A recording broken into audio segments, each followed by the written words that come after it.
Hi, this is Jay Horowitz with the latest edition of Amazing Mets Conversation with my old friend Daniel Murphy. Murph, the journey is taking you to Salt Lake City. Left Long Island, you're in Salt Lake City, get back into the majors. Tell me, how are you feeling right now? I'm feeling good. I'm feeling very grateful to the Los Angeles Angels for signing me. I didn't really see that coming. Grateful to my wife Tori and my family, who she has taken on all 4 kids in this responsibility so that I can go and play like a child, hopefully. The Long Island Ducks for letting me play there, and then Sam and Seth Levinson and Keith Miller, who I'm not sure how much heaven and earth and what they had to give up to get me this gig with the Angels, but I've got it, and I'm looking forward to getting on their sandlot here in Salt Lake City. Murph, it's fair to say your whole career, you kind of take it for granted. I mean, facing a child, you only had one school, Jacksonville, offer you a 4-year scholarship. We switched around with positions, 13th round draft pick, 394.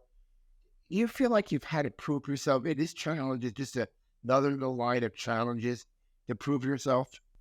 I think that just by the nature of aiming hopefully at a worthy goal, and one of the goals I was aiming at was to be in the big leagues, and then I think maybe on a more temporary or short-term basis was to try and be the best baseball player I could, is that you're always trying to prove yourself. I think not only to you, but to those who are the decision makers, that they can hopefully, move you through the system, with the Mets at the time.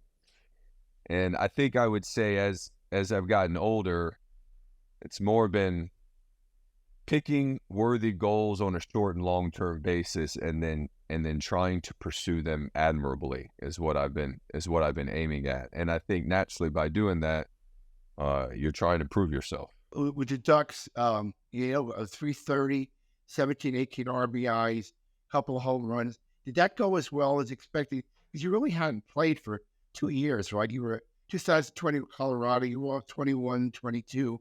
So did the Ducks part of it go as well as expected? I would say better than I expected. I didn't know how I was going to hit. I knew that my body felt good, and I felt like I could move. But also at the same time, those are professionals who have been honing their craft. I was extremely pleased and grateful to, I think, be as productive as I was while in Long Island. How much did it help that you had a friendly face? Wally Backman, former Met there. Did he make the transition easier for you, to get where you had to get? Wally's a great manager. He does a wonderful job, I believe, of allowing his players to go out there and express themselves in a really free and enjoyable way. And so he was always very forthcoming and straightforward. I was pretty significantly the oldest one there until Alejandro De Aza comes. So Wally was always coming and talking to me, asking me how I felt. If I felt like I needed a DH at bat, day at the DH maybe to get off my legs. But he was great. I thought he did a great job of letting guys know when they're going to play. He posted the lineup the day before, and so I really enjoyed playing for Wally. And Wally's a good friend, and he wants to win, but his main satisfaction is getting guys like yourself back to the majors, even if it means not enough wins. I mean, you get that drift from him that he was so excited when guys like you move up the ladder and slide with MLT.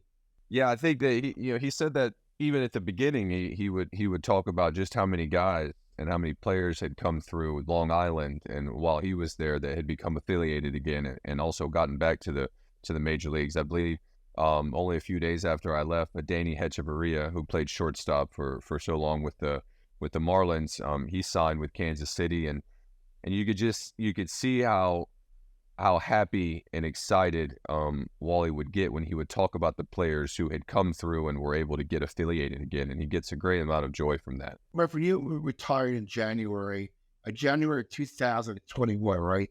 I think you retired. Yeah, I mean, it's a gracious way of saying I quit before I got fired, but yeah, I stopped playing. When did this possibility? I remember you sent me a video of you taking some swings in a park, and I guess you went down to Dominican Republic one time. When did the dream kind of fluctuate in your mind and just, hey, I want to give this a shot? The way it kind of started is I would say around the postseason in October of 2022 this past year. I just started moving again, and it wasn't training for a baseball season, because I don't believe that I would have gotten as much enjoyment if it was specifically to train for a baseball season. I just got really curious about, I would say, the swing, baseball movement, and then I got really curious about baseball in general. I mean, I was watching Ken Burns' documentary, and I had so little idea of just how cool and just how American our game is. I mean, it's two heavyweight fighters, one in the pitcher's box, because that's what they used to call it. That's what Christy Mathewson called it, and one in the batter's box. The man in the pitcher's box, he goes first, and then the man in the batter's box responds, and then, like proper Americans, all hell breaks loose after that.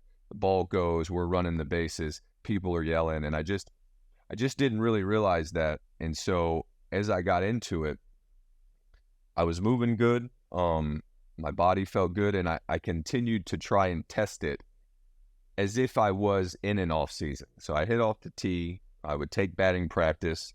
I got some live at bats, and by my eye, I always felt good in the batter's box if I was choosing good balls to hit.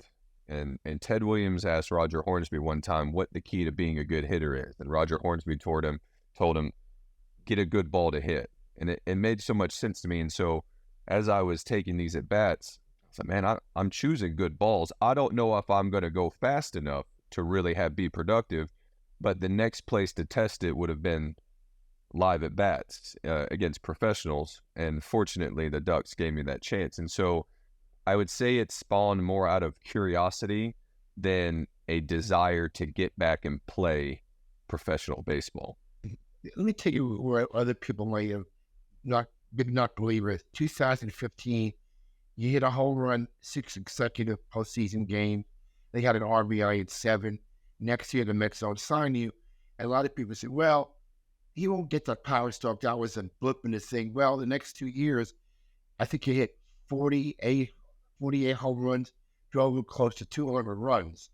Is that just another case of, not, you want to show, but hey, this is what I'm made of. I can do it. And do you like it anyway to what you try to do now with some of the stuff that came up in your career? Being fortunate enough to be on that run with the team in 15, that from a personal standpoint, when you're able to have that kind of success, which I had never experienced, I would say even the kind of success I was personally able to have the last 2 months of the season, that kind of belongs to you now. And I would say that, well, as the season started in 16, the game feels like it slows down a bit, but you're also the person that has had success. And so it was able to build on itself for those next 2 years. And we had great teams in DC. And I think that, part of me wanted to really live up to the contract that I signed. I had never, ever dreamed of ever getting that much money to play baseball. And so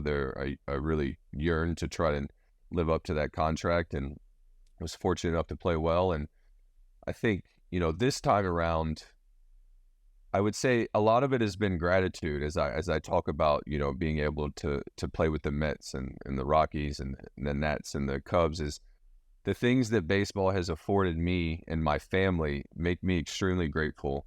And as I was going through this process of kind of curious experimentation, it got to the point where it felt like if I didn't try to go and play professionally, that it would have been more out of fear than anything else. And so that is probably one of the biggest reasons why I ended up doing it. When you came to the Alzheimer's Day game a year ago, I couldn't even get you to take the money I wanted to give you. But so what you do now is not money driven, right? It's the stuff you have eliminating right now. Yeah, and it's not just because of how gracious baseball has been to myself and my family. I mean, we live in a beautiful home in Florida, and been able to meet so many people. And so, yeah, it's really afforded me, I would say, the freedom, to play and experiment, and here we are. What do you think the greatest thing for you is going to be adapting to AAA pitching? I know it's different now in the minors. It's all different levels, but I mean, you're going up in competition now. Oh yeah, it's going to be fastball velocity and the weapon of the breaking ball. And so I would say that. So Christy Mathewson said this in his book I was reading, Pitching in a Pinch. And so it made really good sense to me. So this has kind of been my approach in the batter's box. But he said that batters only recognize two types of pitch balls, the curve and the straight. Well, they're going to have faster straight ones and better change of paces on those straight ones, change-ups, and the curves are going to be sharper. And so we're going to have to see if I can keep up. There'll be less mistakes. Murph, I'm sure your new teammates are going to be asking you, 140 home runs, over 700 RBIs, 3 All-Star teams, 296 batting average. Why are you doing this? You envision a lot of questions from the guys when you get to, when you start playing for Salt Lake City. Yeah, I had some in Long Island, and guys have, kind of talked and, looked and just asked, what's kind of going on. And I'd say the first one is gratitude. That's why I'm doing this. I have a great deal, hopefully, I believe a great deal of gratitude for what baseball has afforded myself and my family over my life and still continues to do. And then the next one probably gets into some of the, the movements and changes I've tried to make to my swing and my movement in general to move a bit better. Looking back at your mid career, Murph, MVP, the LCS in 15, the home runs. What's your fondest memories of your time with the Mets? I mean, all the different positions you played, and we are calling you second base, third base, first base, left field. You did it all. What's your fondest memories of your time with the? I think it was 12 years. And then it signed in 2006. Some of my fondest memories, I think of one of the first ones that came is when I would say David and I embraced after winning in Chicago, the NLCS.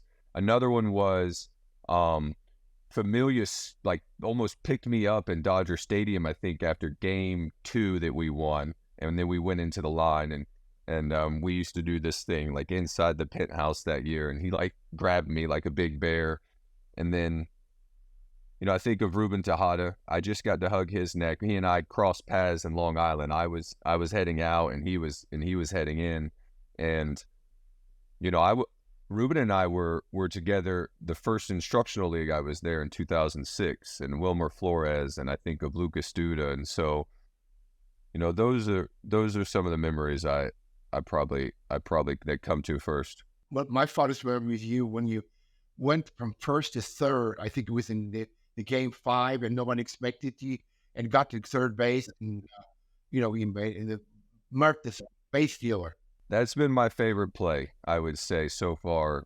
Don't know if I'll ever get another chance, but that was my favorite. That's been my favorite play because it's baseball it can be such a chess match. I mean, we're out there. The defense is trying to defend positions, and yeah, that was a play that was probably kind of my whole career in the making. Someone had done that to me when I was in college as a sophomore. They had swiped third base on me when I wasn't paying attention. And I had 2 thoughts at the same time. One, I thought, that's the coolest thing I've seen. And 2 was, never let that happen to me again. And so, but yeah, I would say that play specifically is probably my most favorite play. The way you approach yourself, you were always a pro. Whenever I needed something in the locker room, you were there, and good, bad, 0 for 4, 4 for 4. I mean, David? I mean, David was the same way. Whether he hated good talk to the press when he did well. He always liked to talk with the press when he did not so well.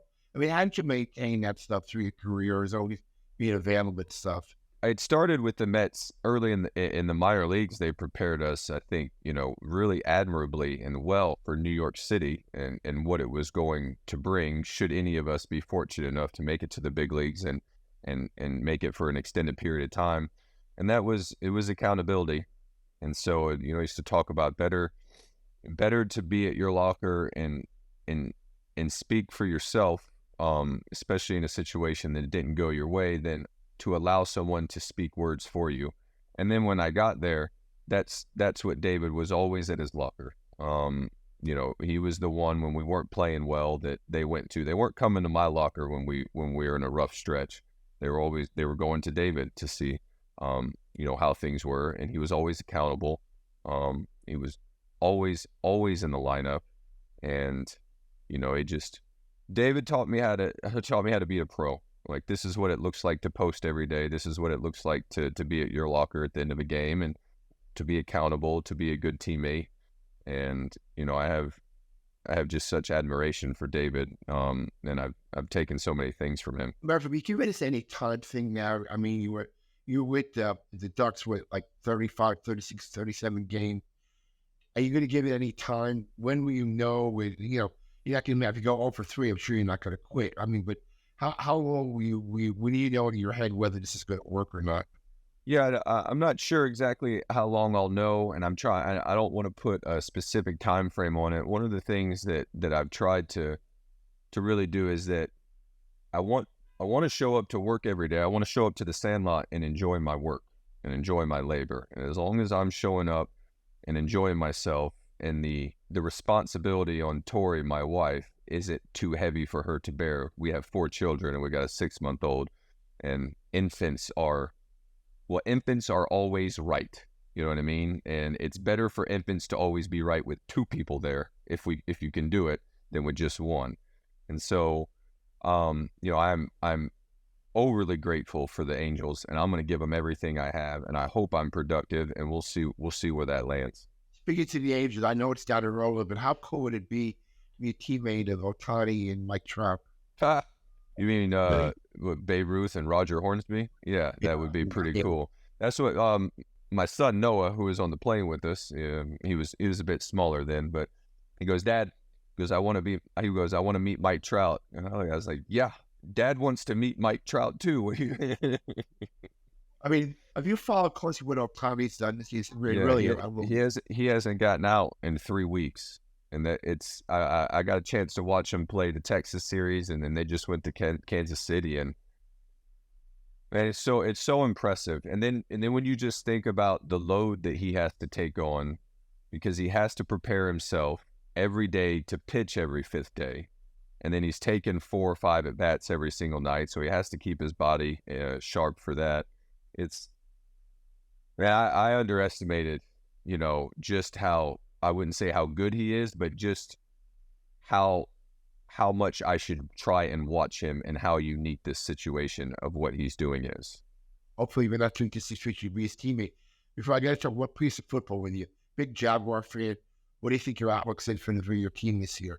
I like our quarterback, and then we got Calvin Ridley coming in and coming off a nice run with 1 playoff win last year after winning the division. And then my son and I, Noah, we went out to Kansas City to watch them play the Chiefs at Arrowhead, and that was a lot of fun. I actually used that as a little bit of as a testing field to see if I didn't set out to play this season, but I did think that to test it in the fastest Sandlot would eventually be somewhere like AAA or the big leagues. So I went to that game with my son thinking, if you end up in a game like this, is this something you want? And I was like, man, this is a ton of fun. It was a blast to go out there for the postseason game. Yeah, I got to, because of Pat Mahomes is tied with the Mets. We kind of root for him. And when my Giants were eliminated, but he's some athlete, I mean. Oh, my goodness. My goodness. Yeah. He threw so just at the beginning of that game, I've never seen him live. And so he got up and he threw a ball, and it was like a double play ball, and he threw it from like here, like a second baseman, because there was a defender in front of him, so he had to get it around him, and he dropped down and threw it.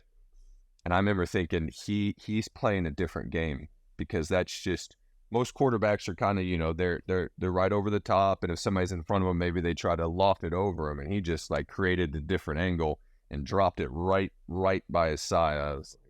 He's playing a different game. Well, this should be a friend for decades. He would make me proud if he get back to the majors. He'd be the first guy ever to graduate from an Alzheimer's Day game, which you played our game last year, make it back to the majors. Nothing would give me a greater thrill to see you in the Angels box score in that too distant future. Oh, I appreciate it, Jay. And man, I can tell you that that old timers game was a ton of fun. Thank you to Steve Cohen and his wife for putting that on, and for you, you did a great job. And I could tell you at the time that I was just enjoying that. I had no thoughts whatsoever of trying to.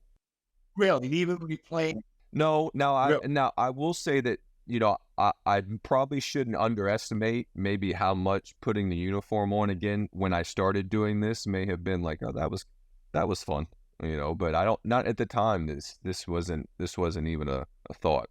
I think I told you this before, Dean. In the years with Washington, you got booed a lot. It's a city field. I never booed you once. Just so you know, I was clapping under the table, so I wouldn't see me clap for it. But I always a good friend, and we always had a good visit. But listen, wish you and Tori all the best and the kids, and hopefully your dream will come through and you be in Angels uniform soon. Well, thank you, Jay. I appreciate it. And yeah, I mean, Mets fans boo you. They're supposed to boo the guys in the other uniform. That's their job. Especially when we get 900 against us. Well, the ones who play better maybe get booed a little bit louder, a little bit more forcefully. Murph, I'll be praying for you, man. I All the appreciate best. that, And Jay. I hope you be in Angel Stadium. And you run into my old friend Bobby V. He's here. Yes, He he works does in front of TV, yeah, front office, and he does some TV work for him as well too. Yeah. Bobby V will be there pulling for it too, I know. But all the best, Daniel. Well, thank you, But Jay, and thanks for having me. I'll be all in the bar stores.